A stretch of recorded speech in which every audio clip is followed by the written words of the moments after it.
Welcome, fellow learner. Our mission today is an intense deep dive into contract law. We're really focusing on the binding nature of contract modifications. This area, it gets tricky because, well, we have to figure out where the line is. The line between a fair, needed adjustment to a deal and just pure opportunism. Or sometimes, frankly, it feels like extortion, especially when one party is in a tight spot. That's exactly right. We are essentially charting the shifting sands around contract consideration. We'll start with a really strict common law position, that's the pre-existing legal duty rule, and then we'll explore the escape routes, the ways courts and legislatures have tried to find more equitable outcomes. So we'll look at modifications because of unforeseen circumstances, the specific rules for settling debts at court and satisfaction, and finally that really important doctrine, promissory estoppel. By the end, you should have a clear analytical framework for tackling these kinds of problems. Okay, let's unpack this fundamental tension. If two parties already have a solid contract, what stops one side from, just squeezing the other for more money or better terms later on? What's the basic rule here? The core doctrine is the pre-existing legal duty rule, PEDR for short. Put simply, it says that doing something you're already legally required to do under a contract can't count as consideration for a new promise from the other side. It's like the gatekeeper for the bargain principle. The law basically says, look, you had to do that anyway. It's not a fresh exchange. Okay, to really get a feel for how, well, strict this rule can be, let's dig into Lingenfelder v. Wainwright Brewery. This is the classic case, the one with the architect. First off, what are the key facts here? The legally important ones. Okay, the essential facts are these. An architect had a contract. He was supposed to design and supervise construction for a brewery for a set fee. But partway through, he demanded more money, a percentage of the project cost. And he threatened to just walk off the job if the brewery didn't agree. The brewery felt stuck, so they reluctantly promised the extra cash. But later, after the work was done, they refused to pay that extra amount. And the core legal issue, what was the precise question for the court? The exact question was, were the brewery's later promise to pay more money actually backed up by consideration? Especially since the architect, well, he only promised to do what he was already supposed to do under the original contract. Right. So for a clear analysis, we need the rule the court used. What was the black letter rule they applied? And crucially, how does it break down? What are the testable elements? Okay, the court applied the pre-existing duty rule. They stated that any agreement to modify an existing contract needs new consideration. Performing a duty you already owe just doesn't count. So the rule, when we apply it to modifications like this, it really has three parts, three elements to test. One, a party owes a pre-existing duty under the first contract. Two, the party asking for the change offers no new obligation, they aren't promising anything fresh. And three, the other party makes a new promise like paying more just to get the performance that was already due. Thank you. That's very clear. Now for the court's elemental analysis, let's walk through it step by step. How did the court handle that first element, the pre-existing duty? Well, that part was pretty straightforward for the court. The architect's duty, finish the plans, oversee the work that was all laid out in the initial binding contract. So yes, he definitely had a pre-existing duty. His continued work wasn't something new he was offering in exchange for that extra money. Understood. Okay, now what about that critical second element? Did the architect offer up anything new? Any new obligation? No, as this was key. The court found he basically just promised not to breach the original deal. But, he already had a duty not to breach. So he didn't take on any new burden, didn't make any fresh promise. That second element wasn't met. No new consideration from his side. And so after looking at all those elements, what was the court's final conclusion? The modification was unenforceable. Simple as that. The brewery's promise to pay more was legally empty because the architect didn't provide any new consideration. He only did what he was already legally bound to do. Right. And this rule, it's really there to stop exactly this kind of situation, isn't it? Like a mid-contract shakedown we see in Lingenfelder. Okay, this gets even more interesting because the PEDR really acts as a shield against coercion. Let's look at Alaska Packers Association v. Domenico, the fisherman case. What were the legally dispositive facts there? Right, so you have these commercial fishermen. They're already out at sea on a voyage to Alaska for the salmon run. Once they're there, basically isolated, they collectively stop working, they go on strike. And they demand their pay get doubled from $50 up to $100. They knew the company was in a bind, couldn't just hire a new crew up there in time for the short fishing season. So the company supervisor felt forced to agree. But just like the brewery, when they got back, The company refused to pay the higher wage. And the core legal issue the court had to decide. It was pretty much the same legal issue as Lingenfelder. Could the fishermen just continuing to do their job, the job they originally signed up for, count as consideration for the company's later promise to pay them double? Okay, and what rule of law did the court apply here? Again, let's get the full black-letter rule and its elements. It was the pre-existing legal duty rule again. Performance of a duty you already owe is not valid consideration for a new promise. The analysis follows the same steps. Check for that pre-existing duty, check if there's any new obligation offered, and see if the new promise was just for the old performance. Okay, let's do the elemental analysis. How did the court apply that first element, the pre-existing duty? Again, pretty clear cut. The court said the fishermen were already legally obligated by their original contract to fish for the lower salary, the $50. So the work they offered in exchange for the $100 promise, it was exactly the same work they were already down to do. Element 1 met. Now, this case is really famous for the policy behind it. How did the court's ruling connect to that idea of preventing coercion, even if the technical finding was about the lack of a second element, a new obligation? Ah, yes. While the court formally rested its decision on the lack of new consideration, the real driving force, you could argue, was preventing what it saw as extortion. The fishermen were clearly taking advantage of the company's vulnerable position. They had them over a barrel, basically. So by finding no consideration, the court effectively stopped them from profiting from that coercion. The PEDR here acts as a kind of preventative measure against promises made under duress. Wow, okay. That rule seems incredibly strict. And you can see how sometimes applying it rigidly might feel unfair. Like, what if a builder genuinely hits unexpected solid rock where soil tests only showed dirt? That pushes costs way up. That's not really coercion, right? It's just bad luck, unforeseen difficulty. Are there ways to enforce a modification in that kind of situation, even if technically there's no new consideration, but the change seems fair? Yes, absolutely. Yeah. And this is where the law has shown some flexibility. We have common law exceptions, and these are often captured in the restatement of contracts. Specifically, Section 89 allows a modification to be enforced, even without consideration, and this is key, if the modification is fair and equitable in view of circumstances not anticipated by the parties when the contract was made. Sure. This is the escape hatch for those good faith adjustments based on genuine surprises. Okay, let's test this restatement exception. Let's analyze Guilford Yacht Club Assumding Inc. v. Northeast Dredging, Inc. What are the key facts in that case? So, Northeast Dredging was hired to dredge a channel for the yacht club. Pretty standard stuff. But during the work, they hit unexpected conditions. The material they had to dredge was much harder and more difficult to remove than anyone had anticipated based on initial surveys. Significantly harder. The yacht club, seeing this genuine, unexpected difficulty, agreed to pay an extra $18,000 for Northeast to finish the same dredging work. And the core legal issue. The issue was, could this modification, which was one-sided, because Northeast wasn't promising to do more work, just the original scope, could it be enforced? Could it be enforced specifically because the reason for the extra pay was these truly unanticipated difficulties? All right, what rule did the court apply here? State the rule and break down its elements for us. The court applied a rule very similar to that restatement Section 89 exception. The modification is enforceable if two main criteria are met. First, the conditions that led to the promise of more money were not anticipated by the parties when they made the original deal. And second, those unforeseen conditions made performing the original contract unusually difficult, which makes the modification seem fair and equitable. Okay, let's do the elemental analysis. How did the court look at the first element, those not anticipated circumstances? The court found this element was clearly met. The type of material encountered during dredging, how tough it was, that was definitely an unexpected difficulty. It wasn't something either side foresaw. And this unexpected problem gave the yacht club a rational reason to offer more money to just get the job done, rather than face delays or disputes. Makes sense. What about the second element? Did the performance become unusually difficult, and was the adjustment fair? Yes, the court found the difficulties were substantial enough. They significantly changed the nature or cost of the work. And importantly, because this extra cost stemmed from objective, unforeseen problems, not like the fishermen trying to exploit a situation, the court viewed the yacht club's promise to pay more as fair and equitable. It wasn't coerced. It was a reasonable response to a genuine change in circumstances. So, after analyzing both elements of the exception, what was the court's final conclusion? The promise to pay the extra $18,000 was enforced.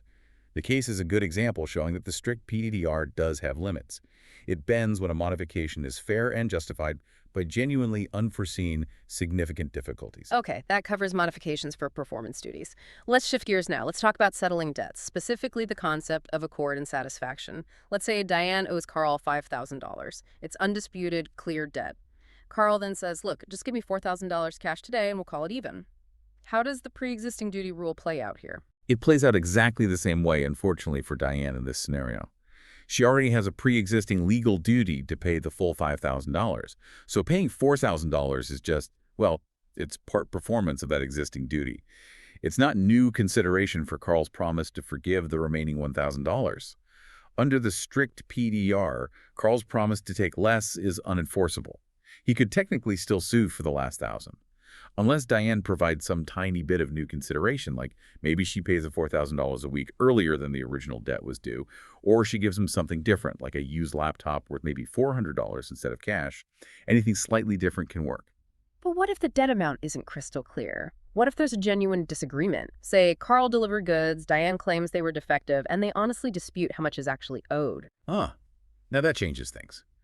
When the debt is disputed, meaning there's a bona fide good faith disagreement about liability or the amount, or if it's unliquidated, meaning the exact amount hasn't been fixed, then the act of settling that dispute itself provides the necessary consideration.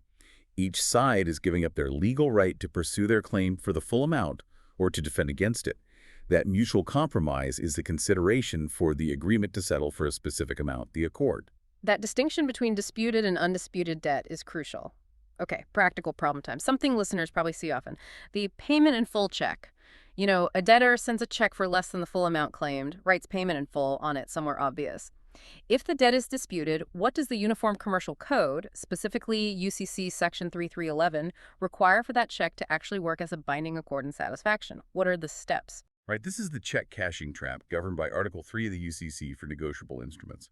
For that check to effectively discharge the debt, 4 elements usually need to be met. 1. The underlying claim or debt must be unliquidated or subject to a bona fide dispute. This won't work for a clear, undisputed debt. 2. The check itself must be sent in good faith, meaning the debtor genuinely believes it's a fair offer to settle the dispute. 3. There must be a conspicuous statement on or with the check indicating that it's tendered as full satisfaction of the claim, like writing payment in full clearly on the memo line. And 4. The creditor must actually obtain payment of the check they have to cash it or deposit it. If all 4 conditions are met, the debt is generally discharged. However, the UCC does give creditors a bit of an out. They usually have 90 days to tender repayment of the amount back to the debtor to undo the accord, which helps protect large organizations that might process checks automatically without noticing the notation right away. Okay, we've seen the law trying to enforce bargains with the PEDR and also try and be fair with exceptions for unforeseen difficulties and disputed debts. But what if there isn't really a bargain at all? What if it's just a promise, maybe a generous promise, and someone relies on it, changes their life based on it, and then the promise is broken? Is there a broader way the law can step in based purely on that reliance? Yes, absolutely. That's where promissory estoppel comes in, sometimes called detrimental reliance. It essentially acts as a substitute for consideration. It can make a promise enforceable, even without a traditional bargain, if someone reasonably relied on that promise to their detriment. The modern formulation, often drawn from restatement, like in Section 90, has roughly 4 key elements we need to look for. 1. There has to be a clear promise. 2. The person making the promise, the promiser, must reasonably expect that promise to induce some action or forbearance from the person receiving it, the promisee. 3. The promisee must show they did, in fact, take action or refrain from acting in actual reliance on the promise. And 4. The court must find that injustice can only be avoided by enforcing the promise. Let's analyze a case that really helped shape this doctrine, Ricketts v. Scawthorne, the grandfather's promise case. First, what are the key facts?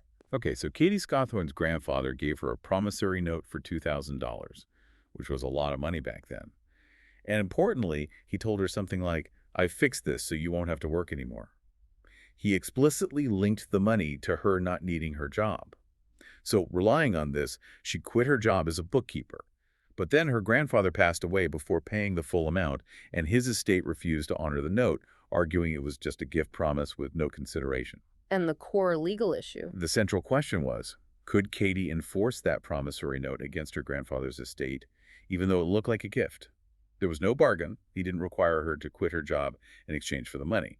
So standard consideration was missing. What rule of law did the court apply? Let's frame it using those modern promissory estoppel elements you just laid out.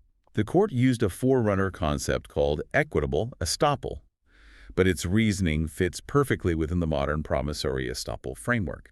The idea was that the estate should be estopped, prevented from arguing lack of consideration because of Katie's reliance. So we analyze it using those four PE elements: promise, expectation foreseeability, actual reliance, and avoidance of injustice. Okay, let's do the elemental analysis. How did the court handle the first element, the existence of a clear promise? Well, the promissory note itself was a pretty clear written promise to pay. And when combined with the grandfather's explicit statement about her not having to work, the court found it was a sufficiently clear commitment to satisfy the promise element. She was justified in believing he meant it. Understood. Now, how did the court assess the second element? Foreseeability, did the grandfather expect her to rely? And the third element, actual reliance, did she actually rely? These two were really linked in the court's view. The grandfather didn't just make a promise. He made it while telling her it meant she could quit her job. So her reliance actually quitting her job wasn't just foreseeable, it was arguably the very purpose behind his promise. It was highly expected. And yes, the facts showed she did in fact quit her job almost immediately. So actual reliance was clearly present. Okay, finally, the fourth element. Was enforcement necessary to avoid injustice? The court thought so. The injustice here came from Katie significantly changing her position, giving up her steady income, her livelihood based entirely on her grandfather's promise. To let the estate just walk away from that promise after she'd relied on it in such a substantial way would be fundamentally unfair. So the court found enforcement was necessary to prevent that detrimental reliance from causing her harm. And putting it all together, what was the court's final conclusion? The court enforced the promise against the estate. Ricketts became a landmark case because it clearly showed that detrimental reliance could act as a functional substitute for consideration, providing a path to justice when formal bargains are absent, but promises induce action. That was a really intensive look at how the law handles change in contracts and promises people rely on. So for our listener, the learner, facing an exam question or even a real-life situation involving these issues, how should they approach it? Can you synthesize all these rules into a kind of final diagnostic checklist? Absolutely. We can boil this down into a step-by-step analytical checklist for issue spotting and analysis. Step 1. Identify the core issue. What are you dealing with? Is it a modification of an existing contract? Is it an attempt to settle a debt, a court in satisfaction? Or is it about reliance on a promise that wasn't part of a bargain, promissory estoppel? Your starting point matters. Step 2. Analyze consideration. If it is a modification, check if it's bilateral, meaning both sides took on new duties. If so, there's likely consideration, and it's enforceable. But if it's unilateral, only one side is getting a new benefit or promising something new, then consideration is probably missing. That takes you to step 3. Step 3. Apply the pre-existing duty rule, PDR. If new consideration is missing for that modification, the default rule, PDR, kicks in. The modification is initially unenforceable, unless an exception applies. Step 4.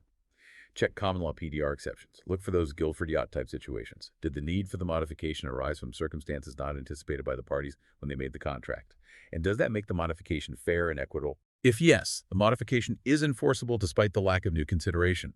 Step 5. Check UCC PEDR exceptions. If the contract involves the sale of goods, then the UCC applies, specifically Section 2209. Under the UCC, modifications don't need consideration at all. The only test is whether the modification was made in good faith. If it was sought in bad faith, like coercion, it fails. Otherwise, it's likely enforceable. Step 6. Check promissory estoppel, PE. If you don't have consideration and none of the PEDR exceptions fit, either common law or UCC, then you consider PE. Was there a clear promise? Did it induce foreseeable and reasonable detrimental reliance, like Katie quitting her job in Ricketts? And is enforcement necessary to avoid injustice? If you hit all those points, PE might provide a remedy, although sometimes the remedy might just be limited to covering the cost of the reliance, not necessarily the full value of the promise. So, thinking back on all this, what does it really mean? We started with the tough stance of the pre-existing duty rule. It seems harsh, but it was needed to stop situations like the Alaska Packers fishermen basically holding their employer hostage. But then we saw the law evolve, developing exceptions like for unforeseen circumstances, and the whole doctrine of promissory estoppel, showing a shift towards protecting good faith changes and reasonable reliance. Exactly. There's this constant tension in contract law balancing the need for certainty and predictability, making sure bargains stick against the need for fairness, and preventing injustice when circumstances change or promises induce real harm. Something to definitely think about next time you're asked to pay a little extra to get a job finished, or maybe when you make a promise someone else might count on.